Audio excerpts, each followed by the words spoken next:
శ్రీ గురుభ్యో నమః. గణకరంజని రుగ్గణిత పాఠం 6వ వీడియో, ఎపిసోడ్ 6. త్రిగుణాబ్ద మరియు దేశాంతర యోజన సాధన అని హెడ్లైన్ పెట్టాము. మనకు ధ్రువాబ్దములు 578 స్వస్తిశ్రీ పరాభవనామ సంవత్సరానికి వచ్చాయి. 578 ఇంటూ 3 చేస్తే 1734 వచ్చింది.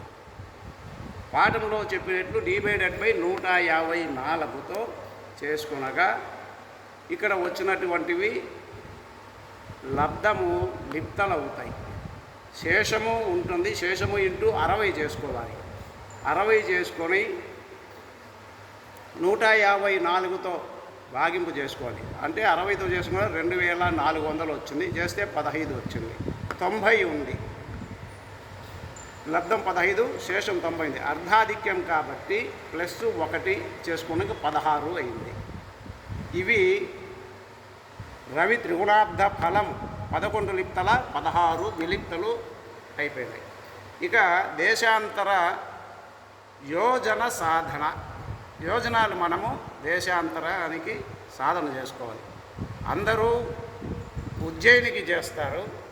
అందరూ ఉజ్జయినికి చేస్తే ఇక్కడ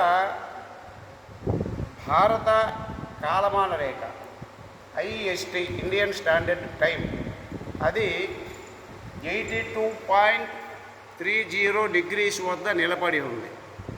అక్కడ స్థిరీకరించారు. భారత కాలమాన సమయరేఖ అంటారు. దీని తూర్పు రేఖ IST Indian standard time east 82.30 డిగ్రీస్లో ఉంది. ఇది మా వేంపల్లి యొక్క తూర్పు రేఖ 78.4558 డిగ్రీస్ వచ్చింది. దాన్ని ఈ యొక్క IST రేఖలోంచి మైనస్ అనగా రుణం తీసేయగా 3.8442 వచ్చింది.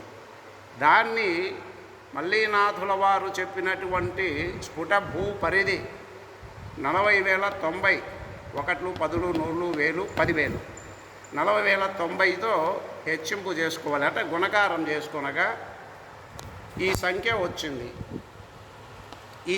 వచ్చింది. దీన్ని డివైడెడ్ బై 360. ఈ 360 అనేటువంటి 360 డిగ్రీలు భూమికి ఉన్నాయి, ఊహాజనిత రేఖలు.